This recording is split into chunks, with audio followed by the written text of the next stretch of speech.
మన ధ్యానం నిమిత్తము ఉదయకాలంలో మనము కొంత ధ్యానం చేశాం.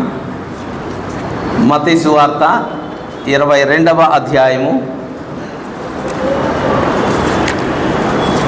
31 నుండి 33 వరకు.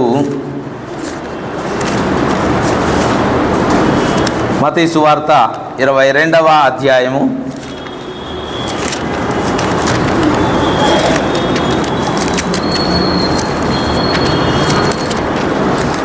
31 నుండి 33 వరకు మరలా మనం చదువుతున్నాను. దయచేసి దేవుని వాక్యాన్ని గమనించండి. మృతుల పునరుత్థానమును గూర్చి నేను అబ్రహాము దేవుడను, ఇస్సాకు దేవుడను, యాకోబు దేవుడనై ఉన్నానని దేవుడు మీతో చెప్పిన మాట మీరు చదవలేదా? ఆయన సజీవులకే దేవుడు కానీ మృతులకు దేవుడు కాడని వారితో చెప్పెను. జనులది విని ఆయన బోధకు ఆశ్చర్యపడిరి. ప్రభువు ఈ మాటలను మన కొరకు దీవించునుగాక.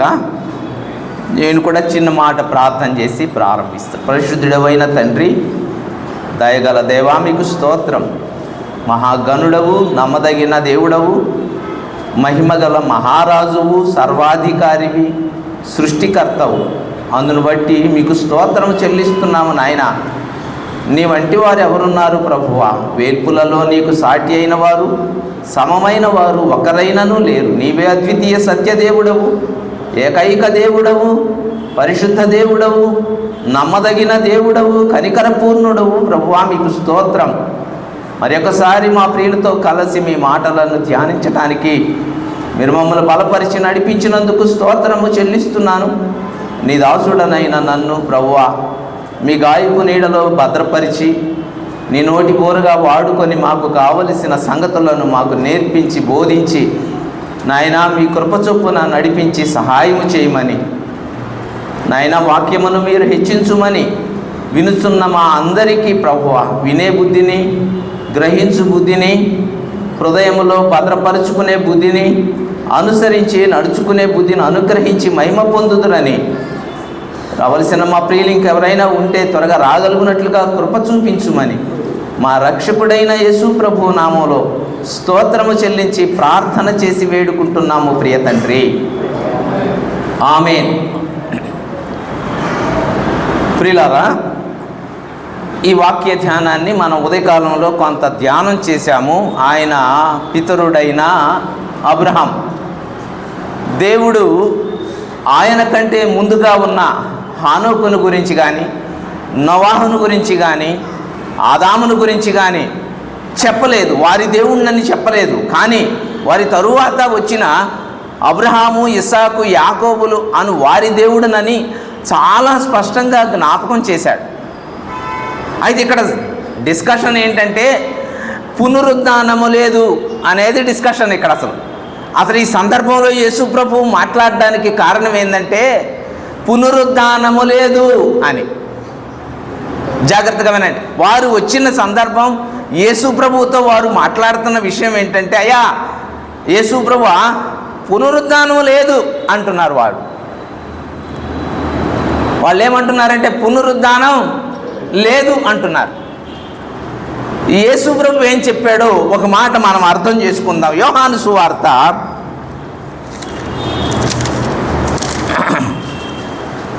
11వ అధ్యాయం,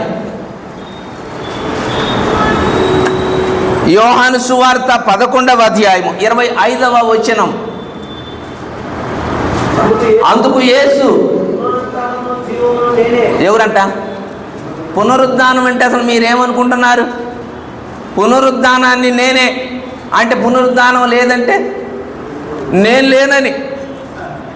వాళ్ళ కాన్సెప్ట్ ఎక్కడికి పోయిందంటే అసలు నువ్వు లేవని. ఆయన అంటున్నాడు పునరుద్ధానం ఉంది, ఆ పునరుద్ధానాన్ని నేనే అంటున్నాడు. అంటే వాళ్ళు ఇండైరెక్ట్గా అసలు యేసు ప్రభువే లేడు. ప్రియులారా, ఈరోజు యేసు ప్రభు దేవుడని చెప్పిన, ఆయన రక్షకుడని చెప్పిన, అసలు ఆయన ఎక్కడున్నాడు అంటున్నారు. ఆయన ఎక్కడున్నాడు? ఆయన లేడు. ఈ లేడు అనే కాన్సెప్ట్ ఇప్పుడు పుట్టింది కాదు. ఎప్పుడు? యేసుప్రభు ఉన్నప్పుడే, ఆయన సజీవుడుగా ఎదురుగా ఉన్నప్పుడే ఆయన అన్నాడు, పునరుద్ధానం అంటే ఏమనుకుంటున్నారు, నేనే అంటుంటే లేదు లేదు అసలు పునరుద్ధానం లేదు అంటున్నారు. ఎంత యేసుప్రభు నేనే పునరుద్ధానమును, నా యందు విశ్వాసం ఉంచువాడు చనిపోయినను బ్రతుకును, బ్రతిక నా యందు విశ్వాసం ఉంచువాడు ఎన్నటికీ చనిపోడు, పునరుద్ధానమును నేనే. అందుకనే ప్రథమ ఫలముగా మృతులలో నుండి లేచిన వాడు ప్రభు అయిన యేసుక్రీస్తు, ఆయనే పునరుద్ధానమని రుజువు చేశాడు. ఆయన నేనే పునరుద్ధానమును అని రుజువు చేశాడు.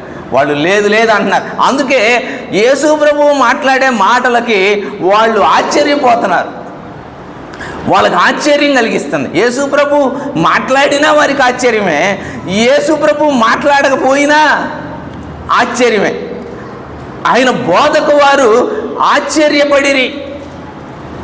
యేసు ప్రభువుని పట్టుకురమ్మని బంట్రోతులను పంపించారు ప్రధాన యాజకులు. బంట్రోతులను పంపిస్తే బంట్రోతులు వెళ్ళి తిరిగి వచ్చారు. తిరిగి వస్తే మీరు ఆయన్ని ఎందుకు పట్టుకురాలేదు, మేము నేను పంపించిన అసలు మా ఉద్దేశం ఆయన పట్టుకురమ్మని కదా అంటే వాళ్ళు అన్నారు, ఆ మనుషుడు మాట్లాడినట్టు, ఆయన మాట్లాడితే మాకు చాలా ఆశ్చర్యం వేసింది. ఆ మనుషుడు మాట్లాడినట్టు ఎవడు ఎక్కడ మాట్లాడలేదు, అందుకని ఆయన పట్టుకురా. ఆయన మాట్లాడుతుంటే జనానికి ఆశ్చర్యం. ఆయన బోధ చేస్తుంటే మనుషులకు ఆశ్చర్యం. ఆయన బోధకు వారు ఆశ్చర్యపడిరి, ఆయన కార్యములకు వారు ఆశ్చర్యపడిరి. మాట్లాడితే ఆశ్చర్యపడ్డారు. మార్కు సువార్త 14వ అధ్యాయం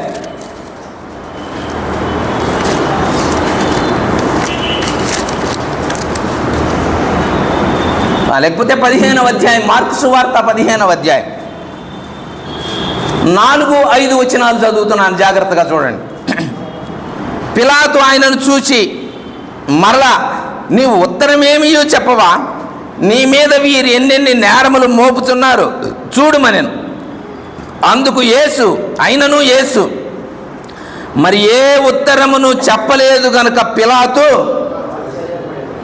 అంటే మాట్లాడితే ఆశ్చర్యం అంటే బాగానే ఉంది, ఆయన మాట్లాడకపోయినా పిలాతు ఆశ్చర్యపోతున్నాడు. ఏంటి అంటే చాలాసార్లు మనం మాట్లాడితే జనం ఆశ్చర్యపడతారు, మౌనంగా ఉంటే ఏంది ఈయన మౌనంగా ఉన్నాడు అంటారు.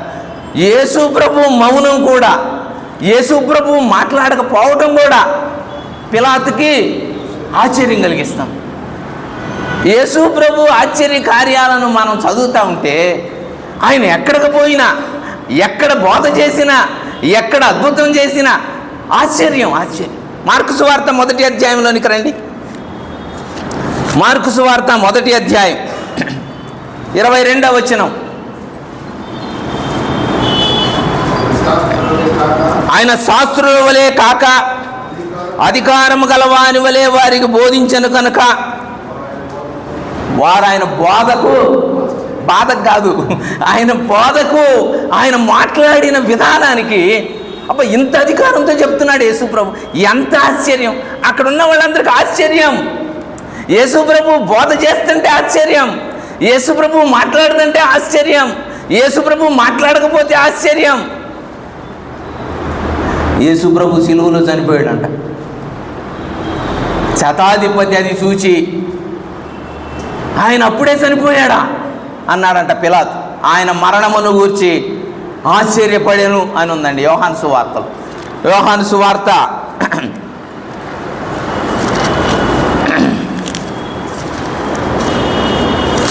క్షమించండి, యోహాను సువార్తలో లేకపోతే ఆయన అప్పుడే చనిపోయాడా అని పిలాతు అక్కడ యేసు ప్రభు మరణమును చూచి ఆశ్చర్యపడెను అనే మాట వ్రాయబడిందండి. మార్కు సువార్త 15వ అధ్యాయం, మార్కు సువార్త 15వ అధ్యాయం 44వ వచనం. పిలాతు ఆయన ఇంతలోనే చనిపోయినా అని,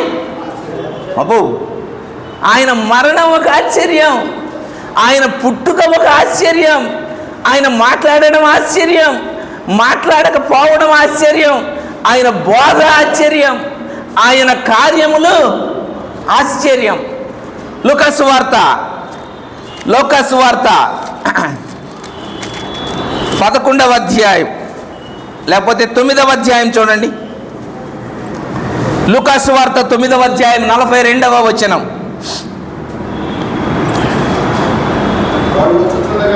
వాడు వచ్చుచుండగా ఆ దయ్యం వాడిని పడద్రోసి విలవిలలాడించెను. యేసు ఆ అపవిత్రాత్మను గద్దించి బాలుని స్వస్థపరిచి వాని తండ్రికి అప్పగించాను. కనుక అందరూ దేవుని మహత్కార్యమును చూచి ఆశ్చర్యపడిరి. 44వ వచనం. ఆయన చేసిన కార్యములన్నిటినీ చూచిన అందరూ. ఇక్కడ బోధ చేశాడు, పునరుద్ధానమును నేనే. పునరుద్ధానం లేదంటారేంది? ఆయన సజీవులకే దేవుడు అనగా వారు ఆయన బోధకు ఆశ్చర్యపడిరి అని ఉంది. అసలు యేసు ప్రభు పేరే ఆశ్చర్యకరుడు. అందుకే ఆయన చేసిన కార్యాలు కానీ, ఆయన బోధ కానీ, ఆయన మరణము కానీ, ఆయన పుట్టుక కానీ,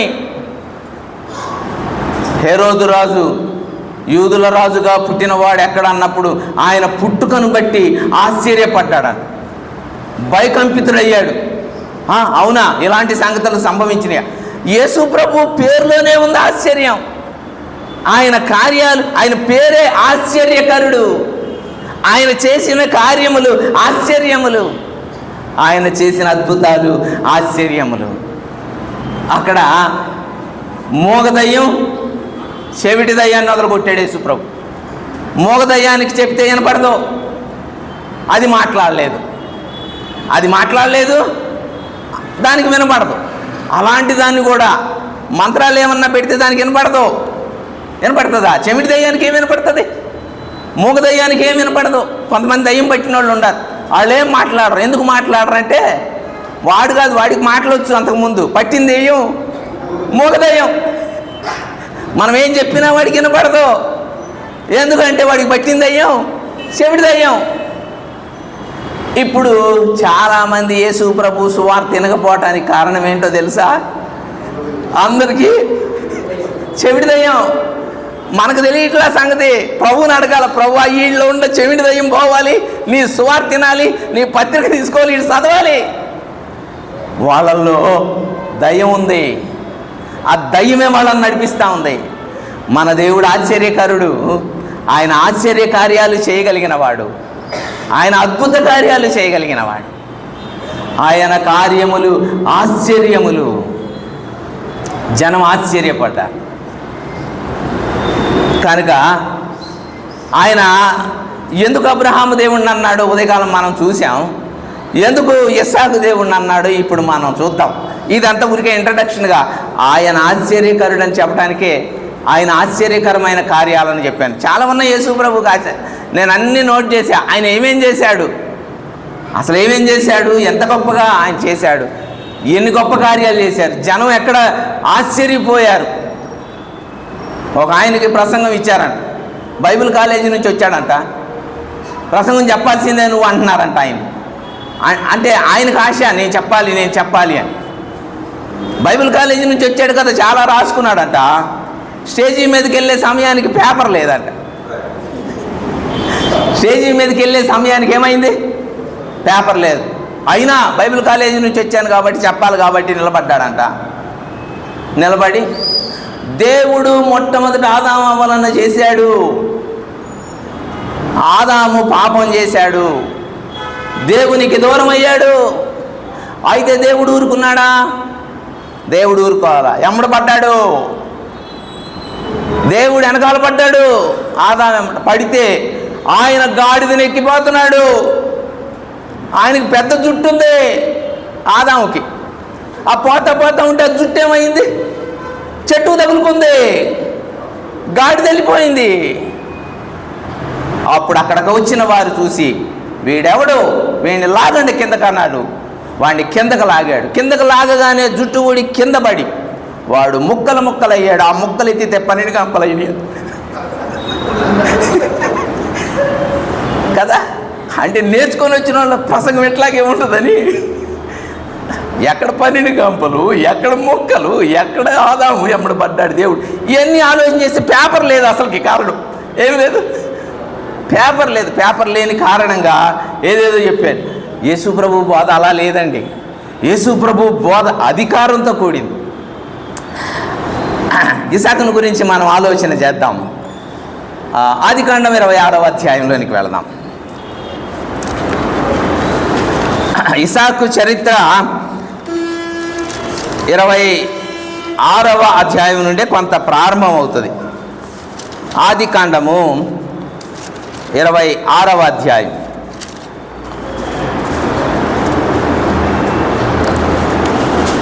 ఐదవ వచనాన్ని మనం ధ్యానం చేసాం ఉదయకాలం. ఏలయనగా అబ్రహాము నా మాట వినెను. అంటే ఇండైరెక్ట్గా దేవుని ఉద్దేశం ఏంటంటే, ఇసాకు మీ నాన్న అబ్రహాము ఆశీర్వదించబడ్డాడు, మీ నాన్నను నేను దీవించాను, మీ నాన్నను దీవించాను, ఆశీర్వదించాను, నిన్ను కూడా ఆశీర్వదిస్తాను. నా మాట వింటే, నా మాట వింటే నిన్ను కూడా ఆశీర్వదిస్తాను, కనుక నువ్వు ఆశీర్వాదంగా ఉండాలని నా ఆశ, అందుకే జ్ఞాపకం చేస్తున్నాను అన్నాడు. ఇప్పుడు మొదటి వచనంలోకి వద్దాం. 26వ అధ్యాయం. అబ్రహాము దినములలో వచ్చిన మొదటి కరువు గాక మరి ఒక కరువు ఆ దేశములో వచ్చాను. ఆ రోజుల్లో పంటలు వర్షం మీదే ఆధారపడి ఉండేవి. అప్పటికి కాలువలు లేవు, వారే బావులు తవ్వించుకునేవాళ్ళు. వ్యవసాయ పద్ధతి అంతా బావి మీద ఆధారపడి ఉండేది. పైనుండి వచ్చిన వర్షపు నీటిని బావుల్లో నిల్వ చేసుకునేవాళ్ళు. కొన్నిసార్లు తవ్వితే లోపల నుండి జల వచ్చేది. కాబట్టి పంటలు చాలా తక్కువ పంటడం తక్కువ. ఎక్కడైతే కరువు వస్తుందో అక్కడి నుంచి ప్రజలు వేరే ప్రాంతానికి వెళ్ళి బ్రతకడం సహజం. అది ఇప్పుడు ఇసాకు దినములలో కరువు వచ్చింది. కరువు అనేది అబ్రహాము దినములలో వచ్చింది, ఇసాకు దినములలో వచ్చింది, యాకోబు దినములలో వచ్చింది, న్యాయాధిపతుల దినములలో వచ్చింది, ఏలియా దినములలో వచ్చింది. చివరికి కొత్త నిబంధనలు యేసు ప్రభు ఉన్న సమయంలో కూడా కరువు వచ్చింది. కరువు వచ్చినప్పుడు వెళ్ళిపోతారు జనం. ఇక్కడ దేవుడు ఒక మాట చెప్తున్నాడు. ఏమంటున్నాడు?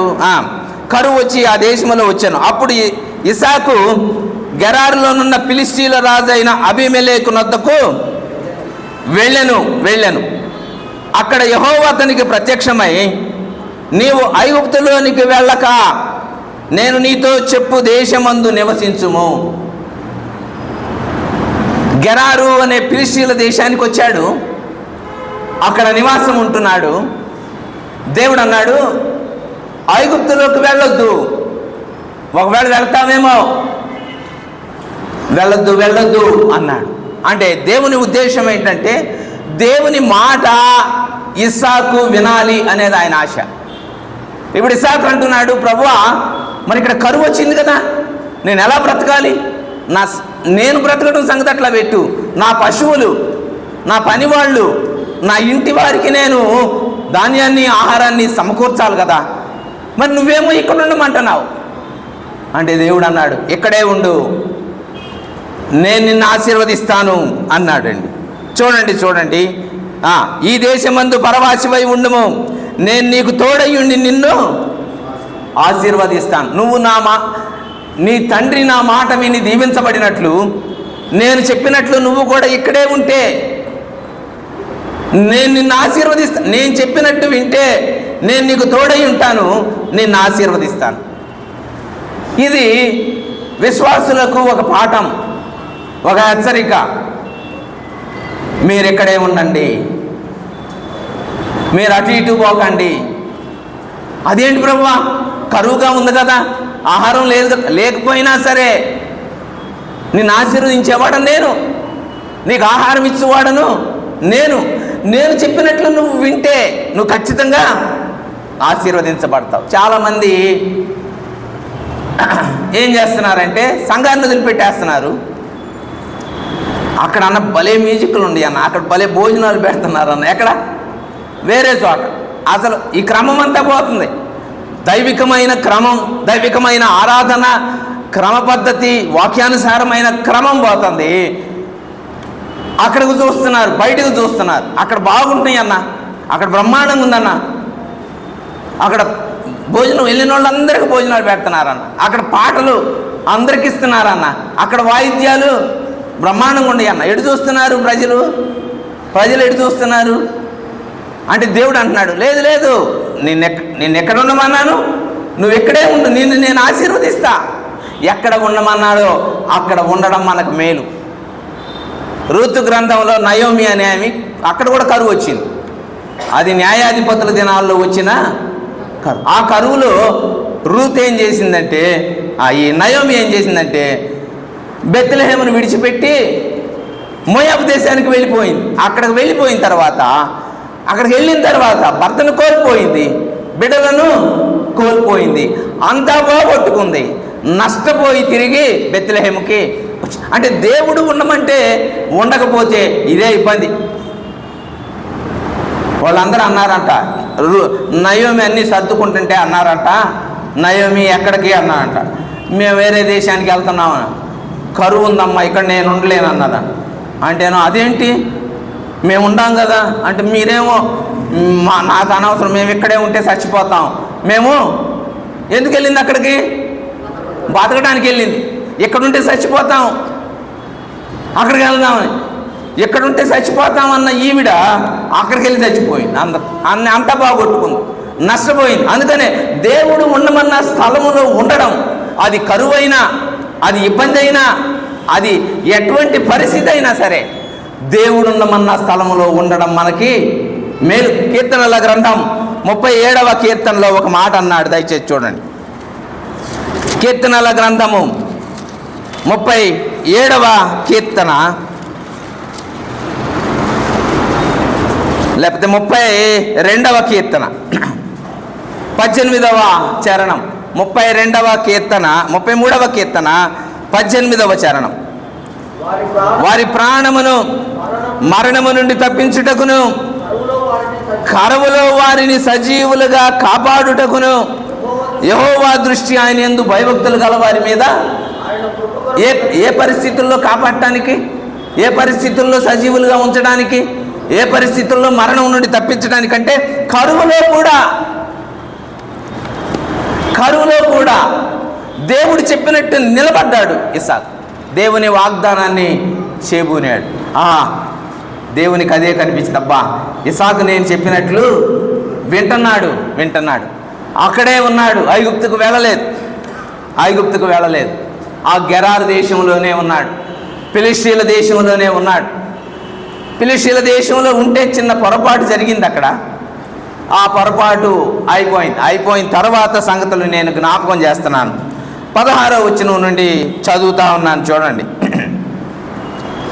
లేకపోతే 16, ఇస్సాకు అక్కడ నుండి వెళ్ళి గెరారు లోయలో గుడారం వేసుకుని అక్కడ నివసించాను. 26వ అధ్యాయం, ఆదికాండము 26వ అధ్యాయము 17వ వచనం నుండి చదువుతున్నాను. ఇస్సాకు అక్కడ నుండి వెళ్ళి గెరారు లోయలో గుడారం వేసుకొని అక్కడ నివసించాను. అప్పుడు తన తండ్రి అయిన అబ్రహాము దినములలో త్రవ్విన నీళ్ల బావులను ఇస్సాకు తిరిగి త్రవ్వించెను. ఏలయనగా అబ్రహాము మృతి పొందిన తరువాత ఫిలిష్తీయులు వాటిని పూడ్చివేసిరి. అతడు తన తండ్రి వాటికి పెట్టిన పేళ్ల చొప్పున తిరిగి వాటికి పేళ్లు పెట్టెను. మరియు ఇస్సాకు దాసులు ఆ లోయలో త్రవ్వగా జలగల నీళ్ల బావి దొరికెను. అప్పుడు గెరారు కాపురస్తులు ఇస్సాకు కాపురులతో జగడమాడి, ఈ నీరు మాదే అని చెప్పిరి గనుక వారు అతనితో కలహించినందున అతడు ఆ బావికి ఎసేక్ అని పేరు పెట్టాను. ఇస్సాకు వ్యవసాయం చేయడం కోసం తిరిగి వాళ్ళ నాన్న బావులను తవ్విస్తూ ఉంటే అక్కడ ఫిలిష్తీయులు అతనితో జగడానికి వచ్చారు, అతనితో జగడమాడారు. ఎసేకు అంటే ఏమని రాశాడు కింద, జగడం. వారు గొడవ పడ్డారు, ఇస్సాకు మీద తలదాడుతున్నారు, ఇది మాది అంటున్నాడు. అంటే ఇస్సాకు దేవునికి ఎందుకు నచ్చాడు అని చెప్పడానికే నేను ఈ సందర్భాన్ని జ్ఞాపకం చేస్తున్నాను. ఇస్సాకు పేరు దేవుడు ఎందుకు అంటే, ఒకటి ఇస్సాకు కరువులో కూడా దేవుడు ఉండమన్న స్థలంలోనే ఉన్నాడు, ఎటు దాటి వెళ్ళలేదు. దేవుడు చెప్పిన క్రమాన్ని పాటిస్తూ ఉన్నాడు. వాళ్ళ తండ్రి అయిన అబ్రహాము దేవుని మాట విన్నట్టు ఇస్సాకు కూడా దేవుని మాటకు లోబడి కరువున్నా సరే, ఇబ్బంది అయినా సరే, సమస్య అయినా సరే దైవికమైన క్రమాన్ని పాటించడానికి దేవుని బిడ్డలతో అక్కడ ఆయన చెప్పిన మాట వినడానికే లోబడ్డాడు. అందుకని ఇస్సాకు కూడా దేవునికి నచ్చాడు. నా ఇస్సాకు దేవుడను అన్నాడు. అతను ఏం చేశాడంటే బావి తవ్వించాడు. వాళ్ళు వచ్చి జగడమాడారు. జగడమాడినప్పుడు ఏం చేశాడు ఇస్సాకు ఏం చేశాడు చూడండి, 21వ వచనం. వారు ఎసేక్ అని పేరు పెట్టాను. వారు మరి ఒక బావిని త్రవ్వినప్పుడు దాని కొరకు జగడమాడిది కనుక దానికి సిత్నాను పేరు పెట్టాను. అతడు అక్కడ నుండి వెళ్ళి మరి ఒక బావి, అంటే బావి తవ్వించడం, దానిలో నీరు రావడం, మళ్ళీ వాళ్ళు జగడమాడడం.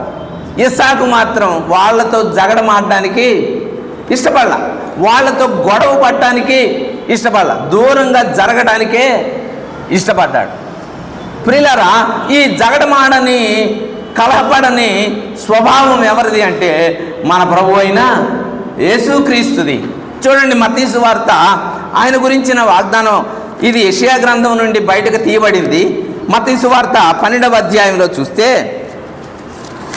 మత్తయి సువార్త 12వ అధ్యాయం 19వ వచనం.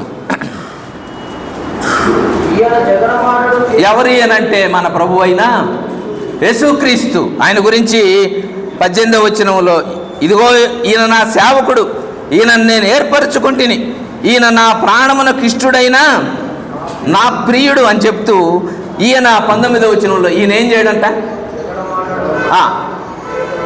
ఇస్సాకు మంచి ఆస్తిపరుడే, మంచి పనివారు ఉన్నవాడే, సంపద ఉన్నవాడే, కానీ జగడానికి ప్రాముఖ్యత ఇవ్వలేదు. బావి తవ్వించాడు, వాళ్ళన్నీ పూర్తి చేసిన బావిని తిరిగి తవ్వించాడు, అక్కడ నీళ్లు పడ్డాయి. అయినా సరే ఇస్సాకు వాళ్ళతో జగడమాల. అక్కడి నుంచి ఏం చేశాడు, దూరంగా వెళ్ళిపోతున్నాడు.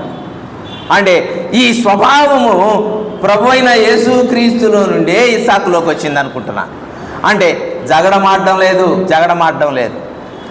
చూడండి మరలా 22వ వచనం. అతడు అక్కడి నుంచి వెళ్ళి మరి ఒక బావి తవ్వెను, దాని విషయమో వారు జగడమాడలేదు కనుక ఇప్పుడు యెహోవా మనకు ఎడము కలుగజేసెను కనుక ఉన్నాడు కనుక ఈ దేశమందు అభివృద్ధి పొందుదామని దానికి రెహబోతు అని పేరు. రెహబోతు అంటే ఎడము. ప్రియులారా, దేవుడే ఇస్సాకుకి ఎడము చేశాడు. ఎవరు చేశారు ఎడము?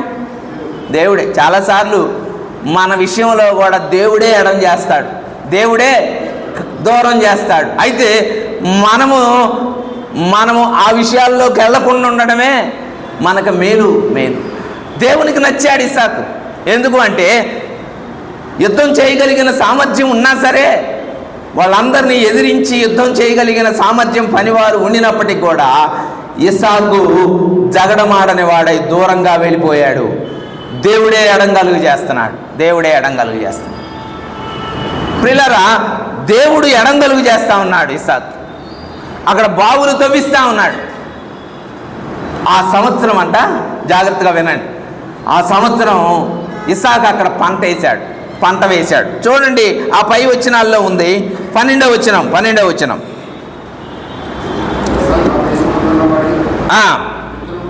విత్తనం వేసి నూరంతల ఫలం పొందెను. యెహోవా అతను ఆశీర్వదించెను కనుక ఆ మనుషుడు గొప్పవాడయ్యను. అతడు మిక్కిలి గొప్పవాడగు వరకు క్రమక్రమముగా అభివృద్ధి పొందుతూ వచ్చాను. అక్కడ ఉన్నాడు, వాళ్ళకు దూరంగానే జరుగుతున్నాడు. పంటేసి బ్రహ్మాండంగా అభివృద్ధి ఎక్కడ? గెరారు ప్రాంతంలోనే, అబీమెలెకు ఉన్న ప్రదేశంలోనే. ఇప్పుడు పంట వేయడం వేరు, ఆ దినాల్లో పంట వేయడం వేరు. ఇప్పుడు పంట ఏంటంటే నారు కట్టి నారుమడి కట్టేసి ఒక చోట నారు పెంచుతారు, దాన్నంతా తీసి మళ్ళీ వేరే చోట పొలంలో విశాలంగా నాటుతారు. అప్పుడు తక్కువ గింజలతో ఎకరమంతా నాటుకోవడానికి చాలా నారు వస్తుంది. అప్పట్లో నారు లేదు, ఉన్న విత్తనాలు డైరెక్ట్గా చల్లటమే. వ్యవసాయ పనుల్లో ఉన్న విత్తనాలు చల్లటమే. అది కరువు ప్రదేశం. దేవుడన్నా నిన్ను ఆశీర్వదిస్తానన్నాడు. ఆ మాటను జ్ఞాపకం చేసుకొని తను పంట వేశాడు. అందరూ చూస్తున్నారు ఫిలిష్తీయులు, ఇదేంటి అసలు కరువు ఉంటే విత్తనాలన్నీ భూమిలో పోస్తాడేంటి అన్నాడు. ఆ సంవత్సరం విత్తనం వేసి 100 ఫలము పొందాను. అంటే దేవుని ఆశీర్వాదం ఇస్సాకు మీద ఉంది. దేవుని మాట ఇస్సాకు వినుడను బట్టి, దేవుని మాటకు లోబడుటను బట్టి, దేవుని మాటను అనుసరించడాన్ని బట్టి ఖచ్చితంగా దేవుడు అతన్ని ఆశీర్వదించాడు. అదొక కారణమైతే ఇతడు జగడానికి పోయేవాడు కాదు. అందుకే దేవుడు నేను ఇస్సాకు దేవుడిని చెప్పడానికి కారణం ఏంటంటే ఇతను గొడవకి అంటే తగాదలకి గొడవలకి పోయేవాడు కాదు. అందుకని నాకు ఇస్సాకు బాగా నచ్చాడు. అతడు మౌనంగా ముందుకు జరుగుతూ ఉన్నాడు. ఫిలిష్తీయులు అనుకున్నారంట ఏంటి మన పంటలన్నీ పాడవుతున్నాయి నీళ్లు లేకపోతే, ఇస్సాకు పంట 100 ఫలం ఉంది, అసలు పోయి సీక్రెట్ ఎంతో చూసి రండి అన్నారంట. వాళ్ళు వచ్చారు. మళ్ళా ఎవరు తగాదాడారో, ఎవరు గొడవ పడ్డారో, ఎవరు ఇస్సాకుని ఇబ్బంది పెట్టారో మళ్ళా వచ్చారు. వాళ్ళు మళ్ళా వచ్చారు. రాగానే ఇస్సాకు అన్నాడు. ఇస్సాకు ఏమన్నాడో చూడండి. 27వ వచనం. ఇస్సాకు, మీరు నా మీద పగబట్టి మీ యొద్ద నుండి నన్ను పంపివేసిన తర్వాత ఎందు నిమిత్తము నా యొద్దకు వచ్చారు. ఇప్పుడు అడుగుతున్నాడు, మీరు ఎందుకు వచ్చారు నా దగ్గరికి? మీరు నన్ను తరిమేశారు కదా, ఎందుకు వచ్చారు మరలా మీరు అంటే వాళ్ళు ఏం చెప్తున్నారో చూడండి. కనుక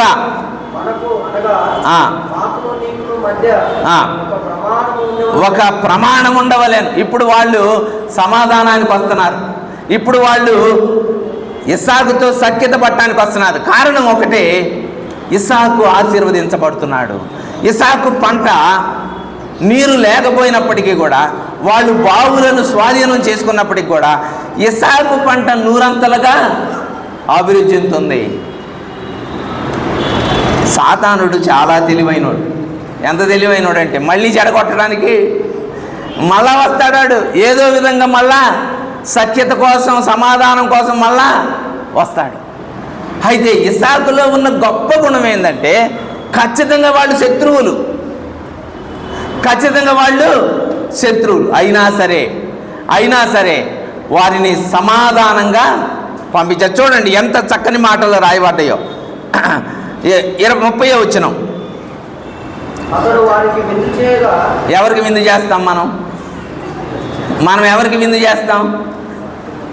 మనం ఎవరికి భోజనం పెడతాం మంచిగా? వీడు శత్రువురా అనుకుంటే వాడున్న స్థలానికి కూడా మనము సాధారణంగా తప్పించుకొని వెళ్ళిపోవటానికి ప్రయత్నం చేస్తాం.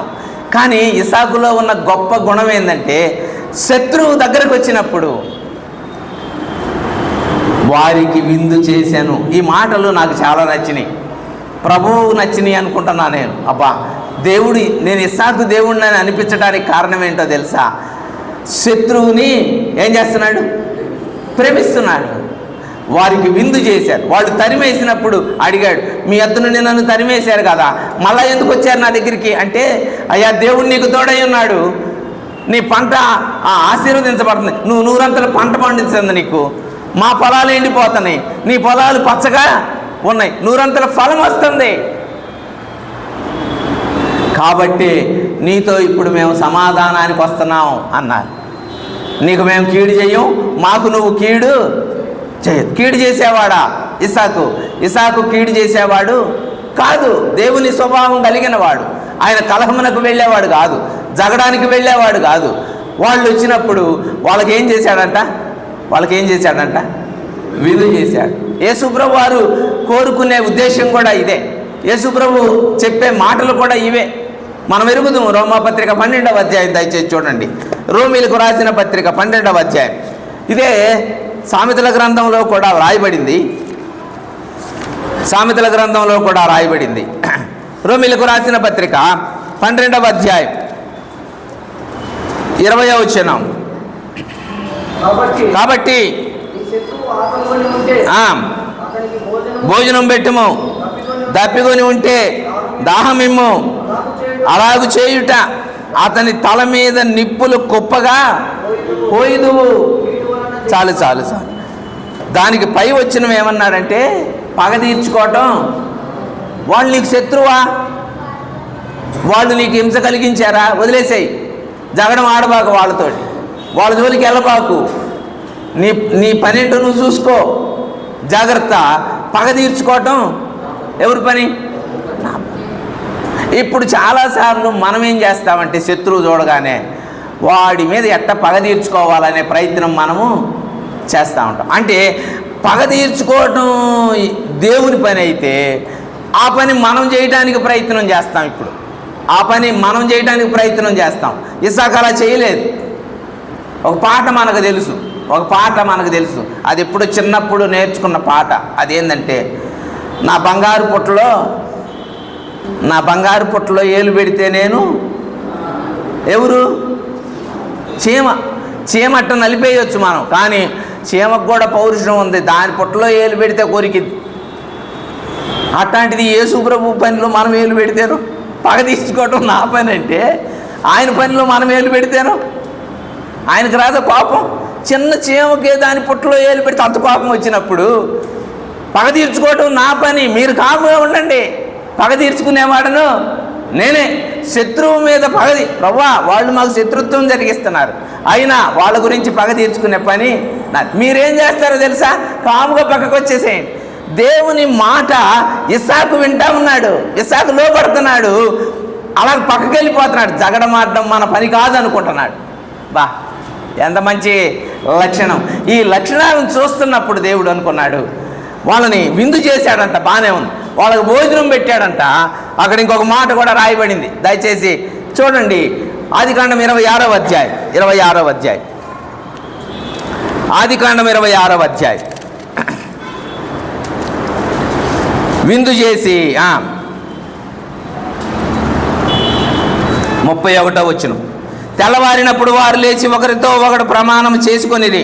తరువాత ఇస్సాకు వారిని సాగనంపగా వారు అతని యుద్ధ నుండి సమాధానం. ఎవరు వీళ్ళు? స్నేహితుల, శత్రువుల? శత్రువులే సమాధానంగా పంపించిన వాడు ఇస్సాకు. నిజంగా శత్రువులను సమాధానంగా పంపించాడు. మరలా చెప్తున్నాను, ఇస్సాకు దేవుని మాట విని కరువులో కూడా అక్కడే ఉన్నాడు.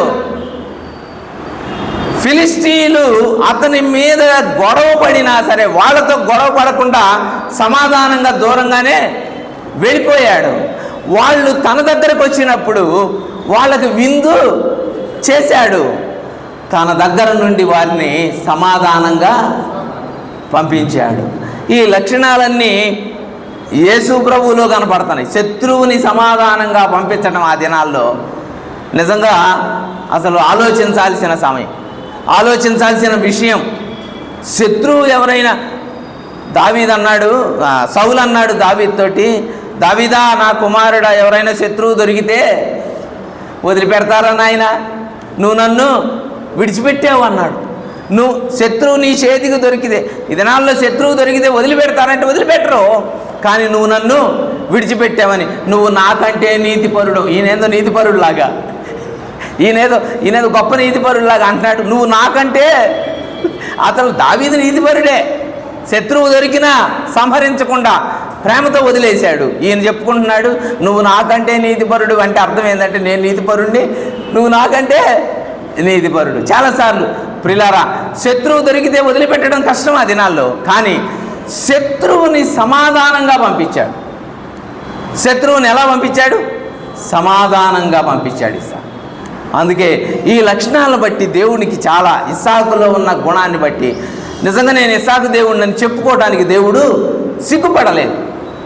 నేను ఇస్సాకు దేవుడను, ఇస్సాకు నా మాట విన్నాడు, నేను చెప్పినట్లు చేశాడు, అతను నేను ఆశీర్వదించాను, అతను జగడమాడనివాడు, శత్రువును ప్రేమించేవాడు, శత్రువుని సమాధానంగా పానిచ్చేవాడు.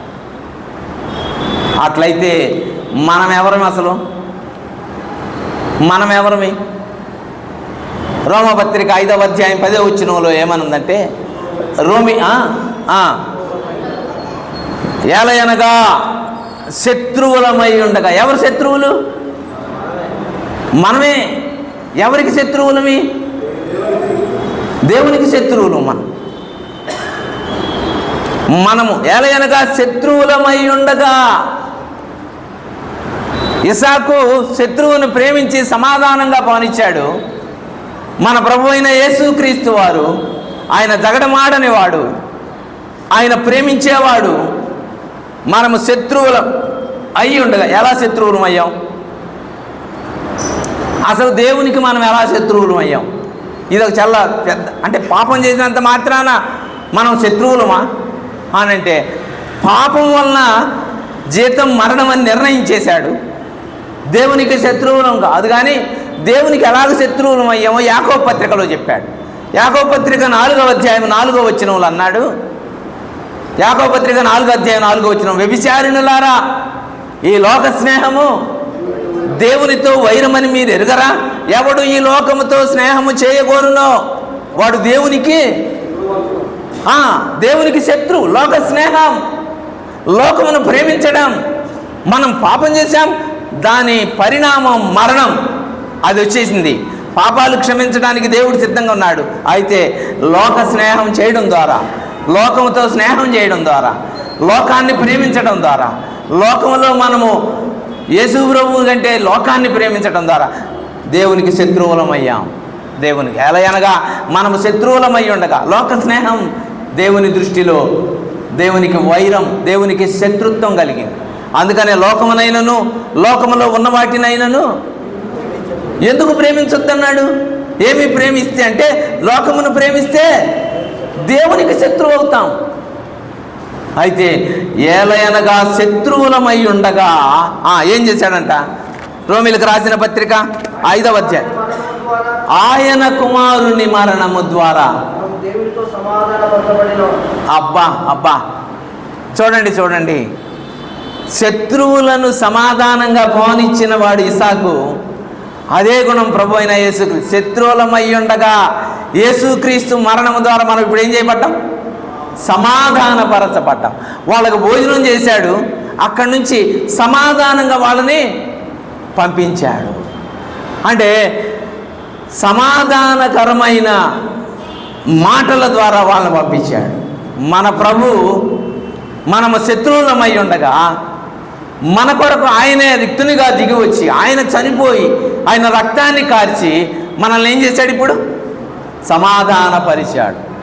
ఈ గుణం యేసు ప్రభువులో కనిపిస్తూ ఉందని. కనుకనే యేసు ప్రభు వారికి ముంగుర్తుగా ఉన్నాడు ఇస్సాకు అంటారు. యేసు ప్రభు వారికి ముందుగా ఇస్సాకులో ఉన్న లక్షణాలు. ప్రియులారా, ఆయన కూడా జగడమాడని వాడుగా ఉన్నాడు. ఆయన కూడా శత్రువుని ప్రేమించేవాడుగా ఉన్నాడు. ఆయన కూడా శత్రువుని సమాధానంగా పాలించేవాడుగా ఉన్నాడు. 26వ అధ్యాయంలో ఉన్న ఆ యొక్క లక్షణాలను బట్టి ఇస్సాకు దేవునికి ఇష్టడుగా ఉన్నాడు. అందుకనే నేను ఇస్సాకు దేవుడను, ఆయనలో ఉన్న గుణం నాకు స్పష్టంగా కనిపించింది అన్నాడు. ఇంతేకాదు, ఇంకా మనం ముందుకెళ్తే ఇస్సాకులో ఉన్న గుణం యేసు ప్రభువులో చాలా స్పష్టంగా కనపడుతుంది.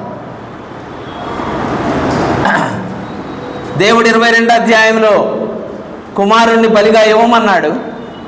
నీకు ప్రేమించే కుమారుణ్ణి బలిగా ఇవ్వమన్నాడు. ఇవ్వమనగానే అబ్రహాము కట్టెలు తీసుకున్నాడు, నిప్పు తీసుకున్నాడు,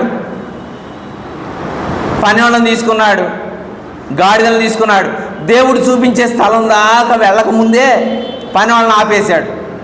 ఆపేసి కట్టెలు ఏం చేశాడు? ఇప్పుడు ఈ కట్టెలు ఏం చేశాడు? ఇస్సాకు మీద పెట్టాడు. ఇస్సాకు ఏం మాట్లాడలా. ఈ కట్టెలేంది నా మీద పెడతాను, పని వాళ్ళు ఉంటారు కదా, అక్కడ దాకా ఇచ్చేవాళ్ళు కదా అనలా. వాళ్ళ నాన్న ఎత్తి మీద పెట్టగానే, అప్పుడు ఎంత వయసు అంటే 21వ అధ్యాయంలో ఇస్సాకు పాలు విడిచిన దినమున అబ్రహాం గొప్ప విందు చేశాను అన్నాడు. 22వ అధ్యాయంలో నువ్వు ప్రేమించే కుమారుని అన్నాడు.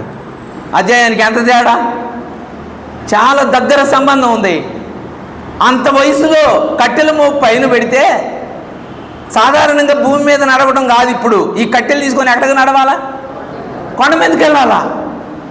ఏం మాట్లాడాలా అంటే ఇస్సాకు విధేయుడు, ఇస్సాకు లోబడే వ్యక్తి, ఇస్సాకు లోబడేవాడు, తండ్రికి లోబడే వ్యక్తి, తండ్రికి ఎదురు చెప్పే వ్యక్తి కాదు. మన ప్రభు అయిన యేసుక్రీస్తు పరలోకపు తండ్రికి ఎంతో విధేయుడిగా ఉన్నాడు. ఆయన మన పాపములన్నిటినీ ప్రభు అయిన యేసుక్రీస్తు మీద మోపగా ఆయన వాటన్నిటినీ మోసుకుంటూ మన కొరకు కొండకు వెళ్ళాడు. ఇస్సాకులో ఉన్న ఆ గుణం, ఇస్సాకు కొండకు ఎక్కినట్టుగా ఆ భారమైన బరువును మోస్తూ ఎదురు తిరగకుండా విధేయుడై తండ్రికి విధేయుడిగా వెళ్ళినట్లుగా ఇస్సాకు విధేయుడై ఆ కట్టెల మోపును మోసుకుంటూ కొండ మీదకి వెళ్ళాడు. వెళ్ళిన తర్వాత మధ్యలో ఒక చిన్న మాట అడిగాడు, తండ్రి నిప్పులున్నాయి, కట్టెలున్నాయి, మరి దహన బలికి పశువు ఏదంటే యెహోవా ఈరే అన్నాడు. అనగానే ఏం మాట్లాడాల, దేవుడే చూసుకుంటాడయ్యా అన్నాడు. అక్కడ పోయిన తర్వాత కట్టెలు పరిచిన తర్వాత ఇస్సాకును కట్టేస్తున్నాడు. ఇస్సాకు అప్పుడైనా మాట్లాడాలి కదా, ఇస్సాకు అప్పుడైనా ఏం నన్ను కట్టేస్తున్నావు అనాలి కదా. మాట ఏమీ లేదు ప్రియులారా. కట్టేస్తే కట్టేయించుకున్నాడు, కట్టెల మీద పడుకోబెడితే పడుకున్నాడు. తండ్రి కత్తి ఎత్తినా సరే అలాగే చూస్తూ ఉన్నాడు, తండ్రి కత్తి వైపు అలాగే చూస్తూ ఉన్నాడు. ప్రియులారా, దేవుడు కలుగు చేసుకున్నాడు. అబ్రహామా ఆ చిన్నవాడిని ఏమీ చేయడు. ప్రియులారా, దేవుడు బలిని కోరుకునేవాడు కాదు, నరబలిని అంతకంటే కోరుకునేవాడు కాదు. ఆయన మాట విని లోబడ్డాన్ని కోరుకుంటాడు. ఇస్సాకులో విధేయత గుణం ఉన్నది, లోబడే గుణం ఉన్నది, తండ్రికి ఎదురు తిరగని గుణం ఉన్నది. తండ్రి చెప్పినట్టుగా బలిపీఠం మీద బలిగా అర్పించబడడానికి ఇష్టపడ్డాడు ఇస్సాకు. అట్లయితే మన ప్రభు అయిన యేసుక్రీస్తు వారిలో ఏ నేరము లేదు, ఏ పాపము లేదు, ఏ అన్యాయము లేదు. ఆయన మన అందరి పాపముల కొరకు ఆయన కలువరి సిలువకు, ఆ కలువరి కొండ మీదకి భారమైన సిలువను మోసుకుంటూ వెళ్ళాడు. అక్కడ మేకులతో కొడుతున్నప్పుడు కూడా, అక్కడ భారమైన సిలువ భరిస్తూ కూడా ఆయన మౌనంగా మరణాన్ని సహించాడు. యేసుప్రభు గురించి అన్నాడు, బొచ్చు కత్తిరించువా అని ఎదుట గొర్రె మౌనముగా ఉండినట్లు ఆయన మౌనంగా ఉన్నాడు, మారు మాట్లాడలేదు. మన నిమిత్తమే మేకులతో కొట్టబడ్డాడు, మన కొరకే గాయపరచబడ్డాడు, మన కొరకు తన రక్తాన్ని కార్చాడు. ఆయన రక్తమును బట్టి శత్రువులమైన మనము ఇప్పుడు సమాధాన పరచబడ్డాం. ఎంత గొప్ప ఉద్దేశం! కనుకనే ఇస్సాకులో ఉన్న ఆ గుణాన్ని చూసిన దేవుడు అన్నాడు, నేను ఇస్సాకు దేవుడను, అబ్రహాము దేవుడిని మాత్రమే కాదు, నేను ఇస్సాకు దేవుడను. ప్రియులారా, ఇస్సాకులో ఉన్న ఆ మంచి గుణాలను మనం అర్థం చేసుకుంటే, నిజంగా ఇవన్నీ మనం ఎందుకు చెప్పుకుంటున్నామంటే మనలో కూడా ఇలాంటి గుణాలు ఉండాలి అని. ఇస్సాకులో ఉన్న గుణాలు మన జీవితంలో ఉండాలి. ప్రభువు మనల్ని చూసినప్పుడు నా బిడ్డ, ఇతడు నా బిడ్డ, నేను ఇతని దేవుడిని చెప్పుకోవడానికి మనము అలాగా ప్రవర్తించాలని నేను ఆశపడుతున్నాను. ఇస్సాకులో ఉన్న గుణం, ఇస్సాకులో ఉన్న గుణం. నిజంగా ఇస్సాకును బట్టి అబ్రహాము చాలా సంతోషించాడు. అబ్రహాము ఎంత సంతోషించాడంటే, అసలు ఇస్సాకు అంటే పేరే ఏంటంట, నవ్వు. ఆ తండ్రికి ఎంత నవ్వు కలిగించాడు ఆ బిడ్డ, ఎంత ఆనందం. ఒక తండ్రి తన కుమారుడు తనకు విధేయత చూపడాన్ని బట్టి ఆ తండ్రి సంతోషిస్తే ఎంత గొప్పదో. అందరూ మంచివాడు. మనకి సుమతి శతకాల్లో ఈ పద్యం తెలుసు, పుత్రోత్సాహంబు తండ్రికి పుత్రుడు జన్మించినప్పుడే పుట్టదు జనులా పుత్రుని కనుగొని పొగడగా పుత్రోత్సాహంబు ఆనాడు పొందురా సుమతి అన్నాడు. పుత్రోత్సాహం ఎప్పుడొచ్చింది అంటే జనులా పుత్రుని కనుగొని పొగడగా పుత్రోత్సాహంబు ఆనాడు పొందురా సుమతి అన్నాడు. అంటే అర్థం ఏంటంటే పుట్టగానే సంతోషం రాదు, ఆ బిడ్డ విధేయుడై లోబడి తన జీవితంలో విధేయత కలిగి నడుచుకోవటాన్ని బట్టి ఆ తండ్రికి ఎంత సంతోషం. మళ్ళా ఈ సూక్తి ఎందుకు చెప్తున్నామంటే, మనం యేసుప్రభువుని నమ్ముకున్నాం, రక్షించబడ్డాం, దేవుని బిడ్డలంగా చేయబడ్డాం. మనము తండ్రి చెప్పిన మాట ప్రకారం నడుచుకోవడం అనేది మనకు ఆశీర్వాదకరం. ఆయన చెప్పినట్లు నడిస్తే ఖచ్చితంగా దీవించబడతాం. ఆయన తోడయ్యుండి దీవిస్తానన్నాడు, అలాగే దీవించాడు. జగడానికి మనం దూరంగా ఉండాలి. జగడానికి ఎలా ఉండాలి? చాలాసార్లు అంట ఆ జగడం కొని తెచ్చుకుంటారంట మనవాళ్ళు. వాళ్ళ నోటి మాట ద్వారా జగడం కొని తెచ్చుకుంటారంట. ఎట్లా అంటే ఊడుస్తూ ఉంటుందంట ఇల్లు, అంతా ఊడ్చిద్దంట. ఊడ్చి ఆ కోడి ఏదో అది అంటది కదా, ఈమె ఏం చేయాలో తిట్టేది, ఈ కోడి ఇదవ్వా, ఇది మా ఇల్లంతా పాడు చేస్తుంది అందంట. ఈ కోడి పాడవ్వా, కోడి పెంచేదాన్ని కాలు ఎరగా అంటుందంట. ఏమంటుందంట, వచ్చిద్దా రాదా జగడం? ఇమ్మీడియట్గా వచ్చేస్తుంది జగడం. ఆమెతో ఎందుకు, ఆమె వెంటనే లేచింది, నీ కాలు ఎరగా. చాలా సూక్ష్మంగా తగాదలు. కాబట్టి ఈయన మౌనంగా జగడమాడకుండా ఉన్నాడు. అది యేసుక్రీస్తు ప్రభు యొక్క స్వభావం కనుక ఇస్సాకు దేవునికి నచ్చాడు. అందుకే నేను ఇస్సాకు దేవుడిని అన్నాడు. శత్రువు వచ్చినప్పుడు ప్రేమించాడు, విందు చేశాడు, దేవుని స్వభావం. సమాధానంగా పంపించాడు, అది దేవుని స్వభావం. తండ్రికి విధేయుడిగా మారు మాట్లాడకుండా ఆ కట్టెలు ఎత్తుకొని కొండ మీదకి వెళ్ళాడు, బలిగా అర్పించబడ్డానికి ఇష్టపడ్డాడు. యేసు ప్రభు కూడా అదే చేశాడు. తండ్రి, నా ఇష్టం కాదు, నీ చిత్తమే నెరవేరునుగాక అన్నాడు. నీ చిత్తమే సిద్ధించునుగాక, నేను మరణానికి సిద్ధం అన్నాడు. ప్రియులారా, ఆ ప్రియ ప్రభువు లక్షణాలు ఇస్సాకులో కనబడుతున్నాయి. అందుకనే ముందుగానే చెప్పాడు, నేను అబ్రహాము దేవుడని అన్నాను, అబ్రహాము నా మాట విన్నాడు. ఇస్సాకు దేవుడిని అన్నాను. ఇస్సాకులో ఉన్న ఈ గుణాలు మనలో ఉండి ప్రభువుకి దీవెనకరంగా, ప్రభువుకి ఎంతో మనం ఆయన సంతోషపెట్టే విధంగా, మనకెంతో ఆశీర్వాదకరంగా మనం జీవించాలని ఆయన ఆశ. అలాగే ఇస్సాకు వలె మనం నడుచుకుందాం. 7:20 అయింది. ఎన్ని గంటలకు స్టార్ట్ చేసింది చూడలేదు. జాగ్రత్తగా వినండి. ఒక మాట నేను జ్ఞాపకం చేసేసి యాకోబు గురించి నెక్స్ట్ మనం చేద్దామన్నా. ఓకే, సరే, మంచిది. ఇస్సాకులో ఉన్న గుణాలను మనం జ్ఞాపకం చేసుకున్నాం. అలాంటి గుణాలు మనలో ఉన్నాయా లేవా, అలాగ మనం ప్రవర్తిస్తున్నామా లేదా? దేవుడు ఇస్సాకుని, నేను ఇస్సాకు దేవుడిని అన్నందుకు అతనిలో ఉన్న గుణాలను మనం జ్ఞాపకం చేసుకున్నాం. అట్లయితే మన దేవుడిని చెప్పడానికి మనలో ఆ గుణాలు ఖచ్చితంగా ఉండాలి అని జ్ఞాపకం చేస్తూ నేను ముగిస్తూ ఉన్నాను. ప్రభు ఈ మాటలను మన కొరకు ఆశీర్వదించి దీవించునుగాక. అవకాశం. ప్రభునందు ప్రియులారా, మన ప్రియ ప్రభు రక్షకుడునైనటువంటి యేసుక్రీస్తు శ్రేష్టమైన నామంలో మీ అందరికీ హృదయపూర్వక వందనాలు. ఈ సందేశంలో మీ ఆధ్యాత్మిక జీవితానికి ఎంతో మేలుకరంగా, దీవెనకరంగా, మీరు ఆత్మీయంగా బలపడుటకు సహాయకరంగా ఉన్నాయని ఆశిస్తున్నాం. ఇంకను అనేక సందేశములు వినుటకు ఈ ఛానల్ను సబ్స్క్రైబ్ చేసుకోగలరు. ఈ పరిచర్య నిమిత్తమై ఇంకను ప్రార్థించగలరని మనవి.